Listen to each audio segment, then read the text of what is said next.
se titula Validación de un test para evaluar los movimientos acádicos, DAVEO, que corre a cargo de María de las Cruces, José Luis Balbuena y Vicente Domingo.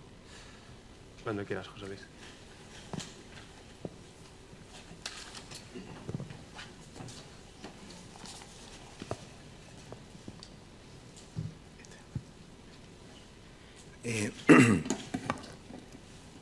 Buenos días. Este es el índice de nuestro trabajo y yo me voy a centrar en la introducción, la hipótesis y los objetivos.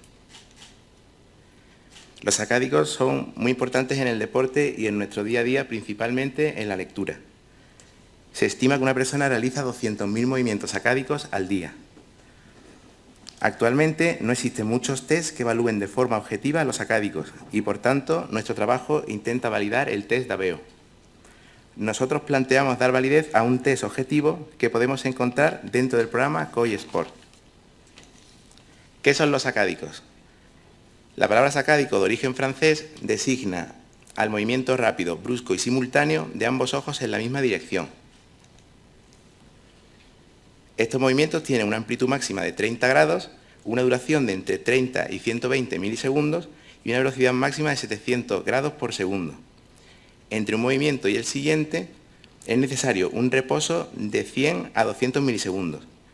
Y por último, a mayor amplitud del movimiento, mayor velocidad máxima y mayor tiempo mínimo de fijación.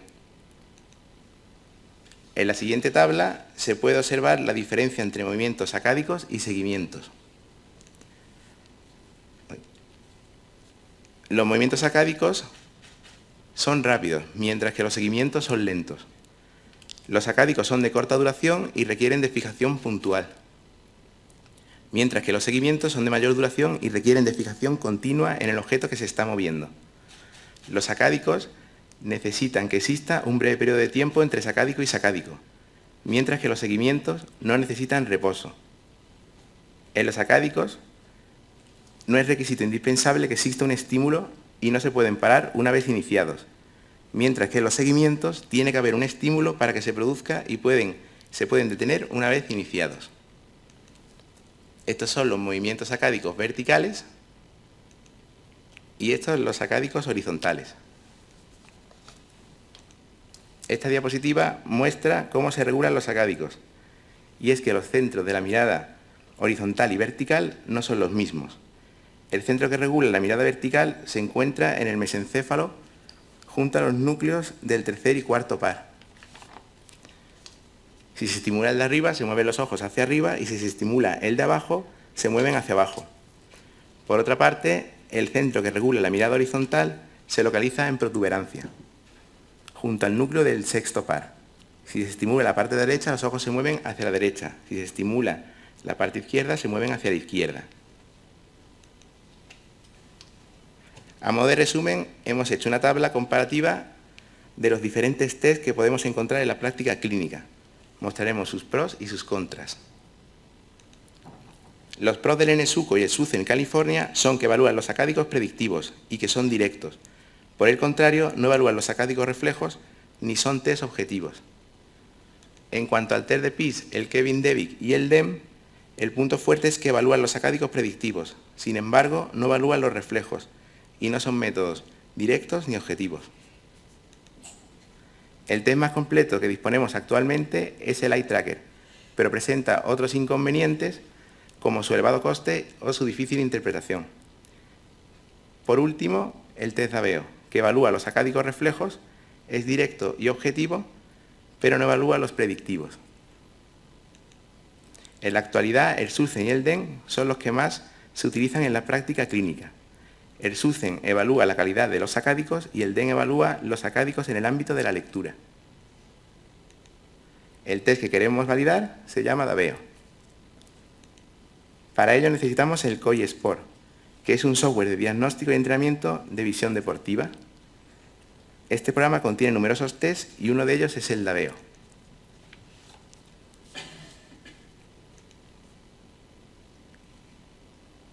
Para enseñar la prueba hemos hecho un vídeo con uno de los participantes. Por un lado tenemos el vídeo de cómo se realiza la prueba y por otro lado el vídeo de los acádicos que realiza el paciente.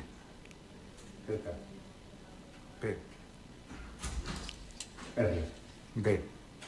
En el centro de la pantalla hay una letra E y el paciente debe mirar esa E y mover los ojos en el momento que perciba por periferia que aparece otra letra.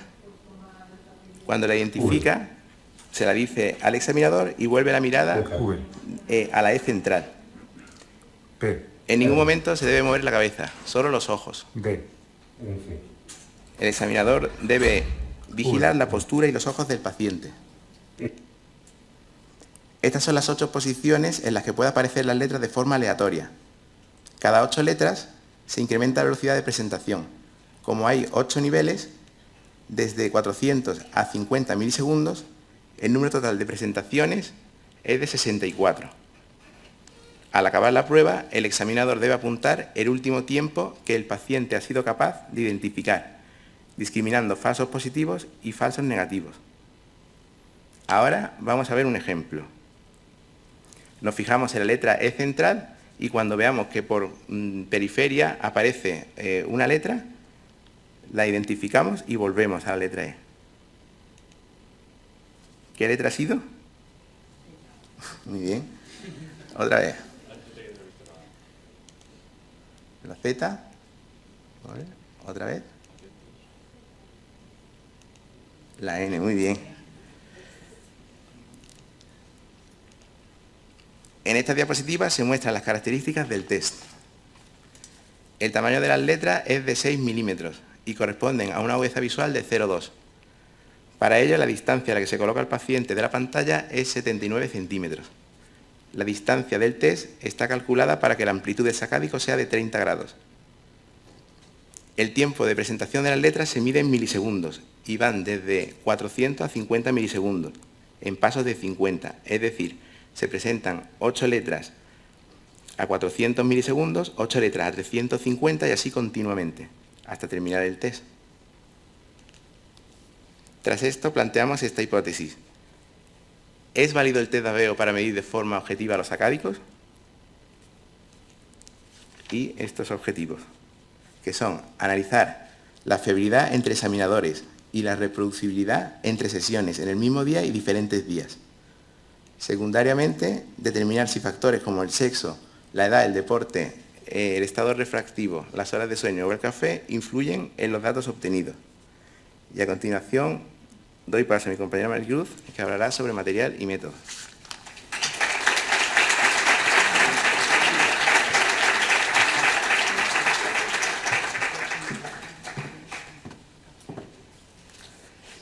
Muchas gracias, José Luis. Buenos días a todos. Vamos a continuar con la parte de material y método. En cuanto al material, lo hemos dividido en 3 bloques. El que utilizamos para la evaluación, el que utilizamos para la gestión y el de los programas. Para la evaluación, los que venían siendo los test visual, los oclusores, los punteros. En la gestión, los cuestionarios, las fichas y el cartel. Y para los programas, el Aveo y el SPS para análisis estadístico. Este fue el material optométrico empleado. En cuanto al material de gestión, se diseñaron 2 consentimientos informados para la prueba y un cartel informativo, el cual distribuimos por redes sociales y por locales cercanos. Se diseñaron además 2 cuestionarios, uno para el día 1 y otro para el día 2. En ambos cuestionarios preguntábamos cosas como las horas de sueño, el consumo de café, la medicación, la actividad física, si tenían alguna patología previa, la situación laboral y el nivel de estudios. En cuanto a la ficha, se diseñó una ficha específica que constaba de 2 partes. La primera, una ficha optométrica, donde anotábamos la agudeza visual, la refracción y la compensación habitual de los pacientes, se evaluaba el estado binocular y se clasificaban los movimientos oculares en si eran aptos o no aptos para la prueba. Y la ficha de Aveo, que es la parte de abajo, donde anotábamos el mínimo tiempo que el paciente era capaz de identificar en cada una de las 8 posiciones. En cuanto al análisis estadístico, lo realizamos con el SPS.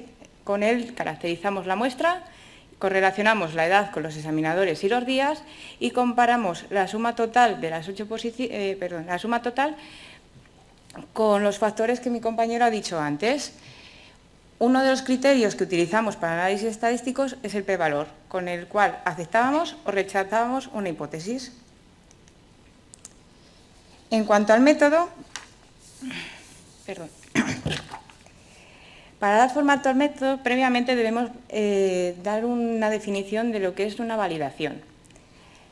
La validez de un test indica el grado de exactitud con la que se mide el constructo teórico que pretende medir y si se puede utilizar con el fin previsto. Es decir, un test es válido si dice lo que tiene que decir. Dicho de otra forma, un instrumento puede ser fiable, pero no válido.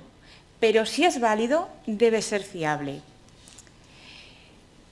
Para ello hemos analizado la validez de contenido, la validez de criterio y la validez de constructo.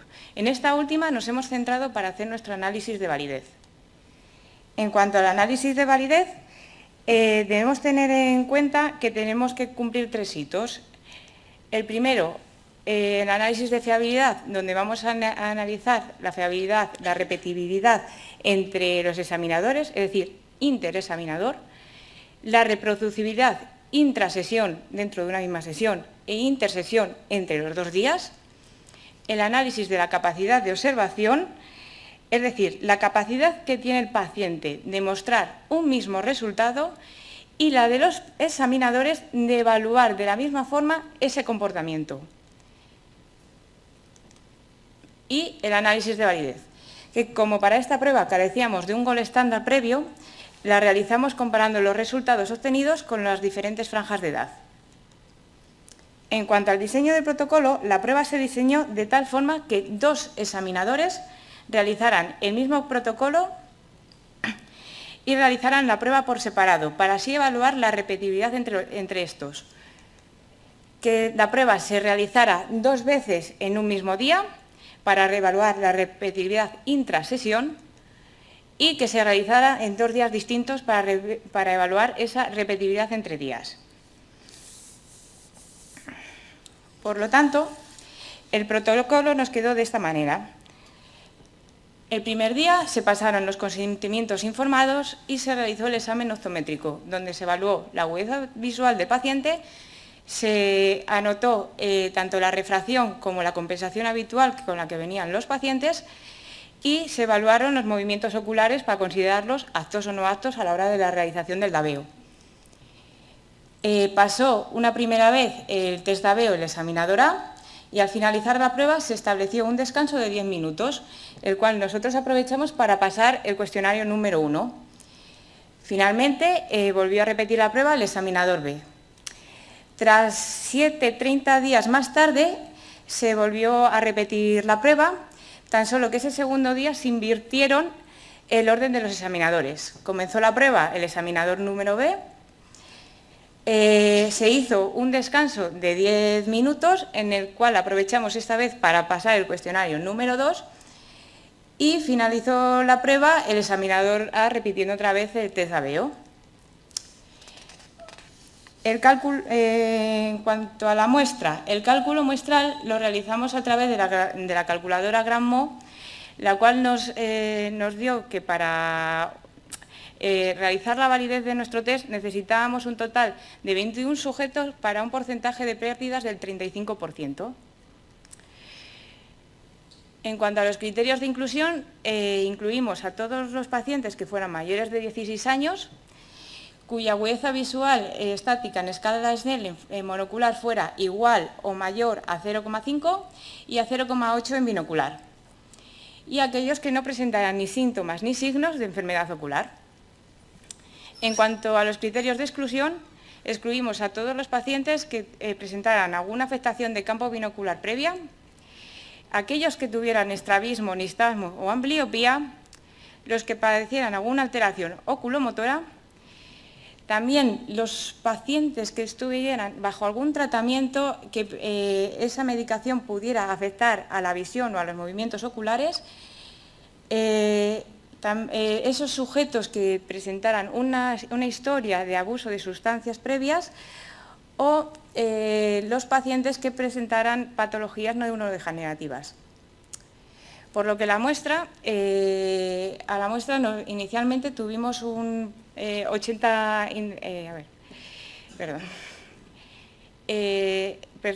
al principio se presentaron 80 pacientes, de los cuales excluimos a 2 de ellos. Uno, por presentar una patología de medios que disminuía lo que venía siendo la agudeza visual binocular, y el segundo, tras la hora de analizar sus respuestas en el cuestionario, resultar no apto. Por lo que el primer día nos quedó una muestra de 78 individuos, de los cuales volvieron a repetir esa prueba un segundo día 53. A continuación, para los resultados y la discusión, mi compañero Vicente nos va a comentar detalladamente lo que hemos encontrado. Muchas gracias.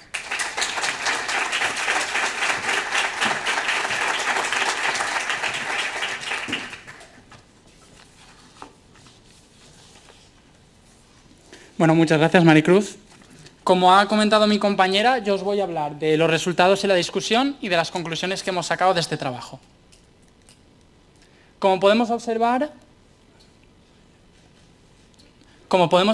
vamos a hacer este análisis descriptivo y si nos fijamos en la primera gráfica, podemos observar que respecto a los sexos hay una mayor cantidad de hombres que de mujeres, mientras que en el inferior, más del 50% de los pacientes que realizaron este estudio eran hemétropes. Fijándonos en la gráfica de la derecha, teniendo una edad media de los pacientes en general de 32,7 años, la gran mayoría de estos se encontraban en la franja de edad de entre 20 y 30 años. En la siguiente diapositiva mostramos el resto de respuestas del cuestionario, como puede ser, por ejemplo, las horas de sueño, las cuales más del 50% de los pacientes durmieron más de 7 horas, mientras que en la ingesta de café casi un 50% de estos no tomaron nada de café. A continuación se compararon las modas de los días 1 y 2. Cabe indicar que la moda es el valor que más se repite dentro de una prueba, por lo que, recordando que para obtener un mejor resultado en este test, este debe ser menor, observamos que en el día 2 hay mejores resultados que en el día 1. Y bueno, como ha comentado mi compañera Maricruz anteriormente, vamos a hablar tanto del análisis de la fiabilidad, reproducibilidad, análisis de la capacidad de observación y análisis de validez. Primero vamos a centrarnos en el análisis de la fiabilidad entre los interexaminadores.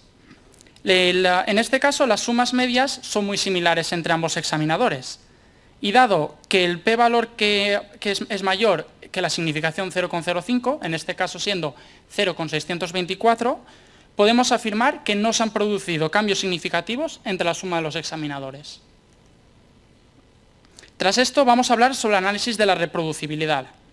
En la repetibilidad de intersesión se hizo una comparación de los resultados de ambos días, siendo mejores los del segundo día que los del primero. Por lo que, como observamos, habiendo una diferencia de 151 milisegundos, lo que supone un 8,4%, además de obtener un p-valor menor que la significación 0,05, podemos afirmar que estadísticamente no hay un cambio significativo en los resultados de ambos días, siendo mejores los del segundo día que los del primero. Ahora, respecto a la repetibilidad intrasesión, se compararon los resultados de entre la primera y la segunda sesión, con independencia tanto del día como del examinador, siendo mejores los resultados de la segunda sesión que de la primera. Similar a anteriormente, habiendo una diferencia en este caso de 115 milisegundos, que es un 6%, y un p-valor otra vez menor que la significación 0,05, podemos concluir que hay un cambio estadísticamente significativo entre los resultados de ambas sesiones, siendo los de la segunda sesión mejores que los de la primera. ¿Esto por qué puede haber ocurrido? Pues debido a que los pacientes no conocían la prueba de antemano, estos están intentando comprender cómo se realiza mientras la hacen, es decir, que puede haber aprendizaje. Respecto al análisis de la capacidad de observación, primero nos vamos a centrar en los examinadores. Al obtener una media muy similar entre ambos y un p-valor menor a la significación 0,05, podemos concluir que las medias altas y bajas del día 1 corresponden con medias altas y bajas del día 2. ¿Esto qué significa? Que básicamente si un paciente tuvo un mal resultado el primer día, es posible que el segundo día mejorara, pero seguía siendo un mal resultado. Ahora, respecto a la prueba, al obtener también resultados similares en ambos días y un p-valor menor que la significación 0,05, podemos afirmar otra vez que en el día 2 se obtienen mejores resultados que en el día 1. Ahora, para el análisis de la validez, es importante remarcar que para que haya una diferencia clínicamente significativa en este test, esta diferencia debería ser de alrededor de unos 300 milisegundos. Como se puede observar, los mejores resultados se encuentran en la franja intermedia, con los de la franja adulta siendo los peores. Aún así, estos resultados se pueden considerar muy homogéneos, ya que, tanto para el total como para las 3 franjas de edad, los coeficientes de variación de Pearson son menores de un 15%. Por lo tanto, no se pueden sacar conclusiones estadísticamente significativas debido a que la muestra no es homogénea, pero sí para obtener una representación de los datos esperados.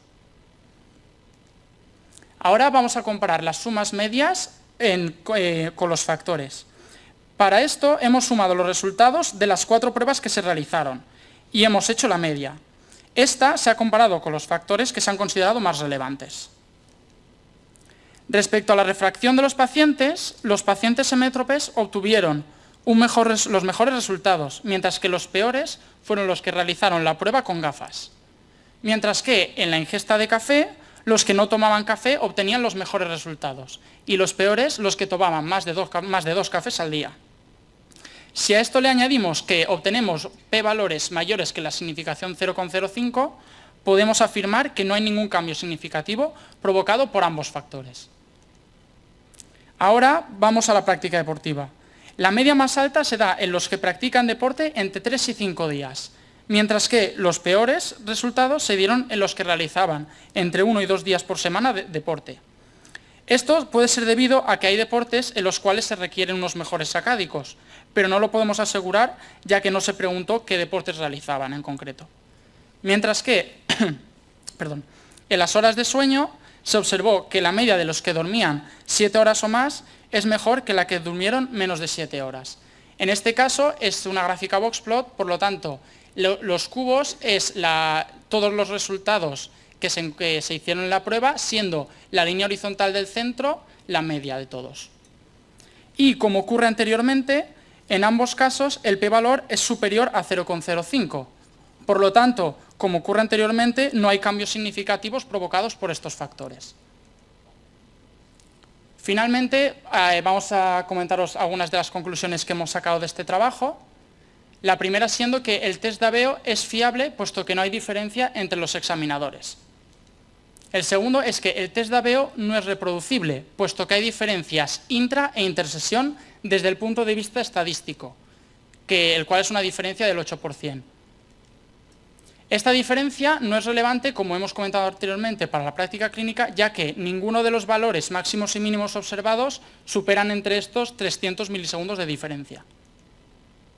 Además, los pacientes tienen buenos resultados el primer día. Los que tienen buenos resultados el primer día también los tienen el segundo. Y los pacientes que tienen malos resultados el primer día, aunque mejoran, siguen siendo malos. Además, la capacidad de observación es idónea tanto por parte de los examinadores como por parte de los pacientes. Y finalmente, en cuanto a los factores, como hemos dicho, los resultados que se obtienen, si los comparamos, siguen siendo bastante similares, por lo que podemos afirmar que ninguno de estos afecta al resultado. Finalmente, estas son algunas de las propuestas para mejorar el test y su realización. El primero sería realizar un pretest antes de empezar la prueba para mejorar su comprensión, para así saber si realmente había aprendizaje entre los pacientes o no. La segunda sería el repetir el estudio con una muestra más amplia y homogénea, ya que, como hemos visto en las primeras diapositivas, esta no era homogénea en ninguno de los casos. Además, diseñar futuros estudios con cuestionarios más específicos, como por ejemplo, qué tipo de deporte se realizaba exactamente, que evalúen el estado del paciente previo al realizar la prueba. Y finalmente, sería interesante combinar el sistema iTracker con el de Aveo para aumentar la objetividad de la prueba. Y bueno, muchas gracias, este es nuestro trabajo.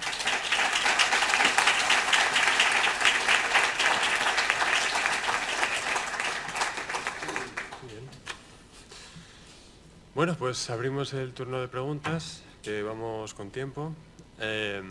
No sé si se ha quedado por ahí el micrófono antes. ¿Lo tenéis a mano? Mira, por ahí atrás hay una pregunta.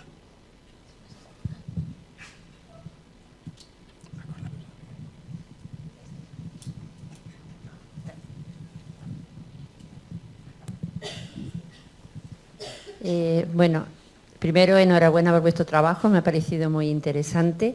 Y he visto que en el test de ABEO se utiliza el tipo de letra Arial. ¿Por qué cree que se utiliza este tipo de letra y no otro como el Times New Roman o otro?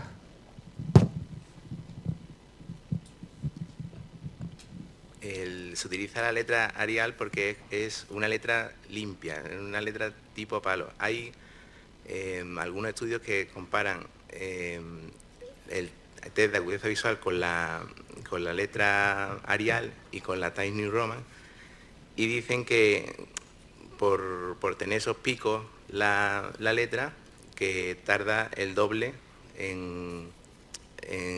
se tarda el doble de tiempo en identificar la letra. Muchas gracias.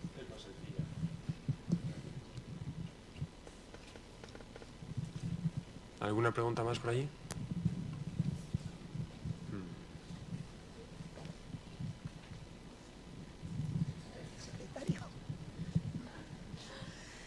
Yo quería saber por qué pensáis que han salido mejores valores en los pacientes hemétropes que en los que tenían gafas. Bueno, pues eso habría que estudiarlo, pero posiblemente sea, ya que debido a que hay mucha gente que ya utiliza lentes multifocales o lentes freeform, en las cuales la periferia se ve mucho peor, entonces favorece los movimientos de cabeza y además los sacádicos largos empeoran. Entonces es posible que sea por eso, pero habría que estudiarlo más detenidamente. Muchas gracias.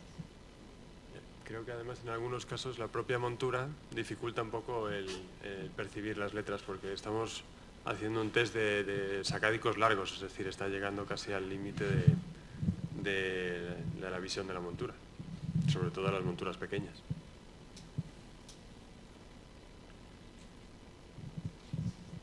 ¿Alguna pregunta más? Sí, por allá hay una.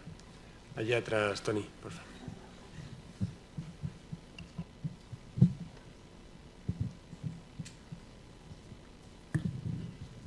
Gracias. Bueno, pues nada, felicitaros por el trabajo y deciros a ver si entonces podría ser un test que evaluara la eficacia en la lectura y que si se podría utilizar en niños también pequeños.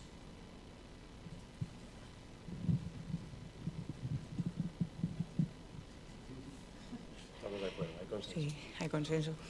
Estábamos hablando que precisamente que en la lectura no.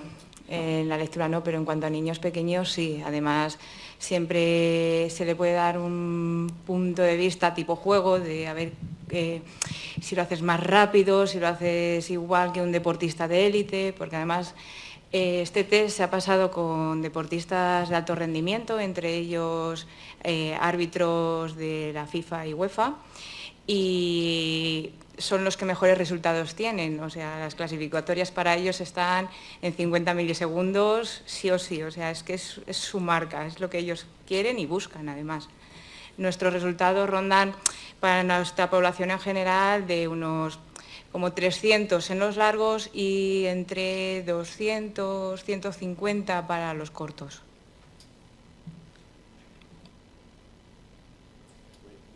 Un poco la respuesta, si me permites, porque no se puede utilizar para la lectura porque son diferentes sacádicos. Los sacádicos que utilizamos en la lectura son, como decía José Luis, predictivos, es decir, que tiene que haber un texto donde ya sabes dónde vas a hacer el siguiente sacádico. Sin embargo, en deporte o en el test de ABEO, que es lo que estábamos comentando, las letras salen en diferentes posiciones de forma aleatoria, de forma no predictiva. Entonces son sacádicos reflejos que llevan una vía un poquito diferente a nivel neurológico. Ya me callo.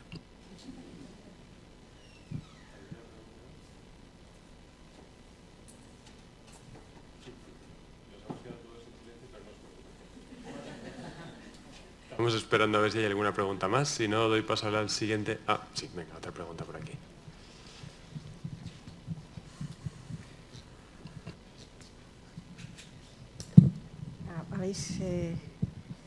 Habéis muy buena respuesta a la de unos sacádicos predictivos o no predictivos. Es importante esta diferenciación. Pero bueno, mi pregunta es la siguiente. Este test se ha usado ya bastante con deportistas y ¿cuál dirías que es su experiencia? ¿A ellos qué les parece? ¿Les parece un test que es apropiado, que mide sus características? ¿Notáis que haya correlación entre los mejores deportistas y los que hacen mejor este test? No sé si quieres contestar tú. ¿Sí? Es que cuando han hecho esta validación lo han hecho con una población más general, entonces para hablar de deportistas pues tendríamos que buscar a toda la gente que ha pasado test a deportistas. Y una de las respuestas más habituales es que este test se parece mucho más a su práctica deportiva que otros, más estáticos o menos rápidos, y sí hay una correlación muy directa entre los deportistas más rápidos haciendo esta prueba con los deportistas que luego tienen un mejor rendimiento en su deporte. Pero es curioso, y es una de las cosas que comentaban en las conclusiones, que es muy diferente entre deportes. Hay algunos deportes donde sí que es fundamental hacer muchos sacádicos muy rápido y otros deportes donde no es imprescindible y entonces no se notaba tanta diferencia. O sea, que el deporte sería, el tipo de deporte sería... El tipo de deporte sería la respuesta. Una de las carencias, por así decirlo, de nuestro estudio es que a la hora de realizar el cuestionario no se especificaba, y tampoco lo tuvimos en cuenta para el análisis estadístico, el tipo de deporte que realizaba, porque al final no vas a realizar el mismo sacádico o un árbitro de tenis que tiene que hacerlo para ver a esos dos jugadores, a un árbitro de fútbol que tiene que estar pendiente de los jugadores, de la pelota, de las líneas, del cómputo general, vamos a decirlo. Entonces, eso es uno de lo que decíamos para los siguientes estudios, de o hacerlo por diferentes deportes o a la hora de hacerlo con deportistas que ellos mismos especifiquen qué deporte y en qué consideran o cómo consideran que ellos usan los ojos. Muchas gracias. ¿Alguna otra pregunta? Yo creo que ya con esto, para no retrasar más la siguiente exposición, vamos a cambiar la mesa. Me gustaría, perdona, simplemente Sí, me claro. gustaría decir, ¿no?, que este test se ha desarrollado en el Centro de Psicometría Internacional y concretamente se ha desarrollado por Daniel Velasco. ¿Vale? Es interesante, ¿no? Sí, fue su trabajo fin de máster. Les había pedido que no lo dijeran y lo has tenido que decir tú. Y me pongo rojo aquí delante. Nos hizo quitar hasta la fotografía, pero... Te habían puesto mi foto ahí, queda un poco raro. Bueno, pues nada, a continuación hacemos el cambio de mesa y terminamos con el último TFM.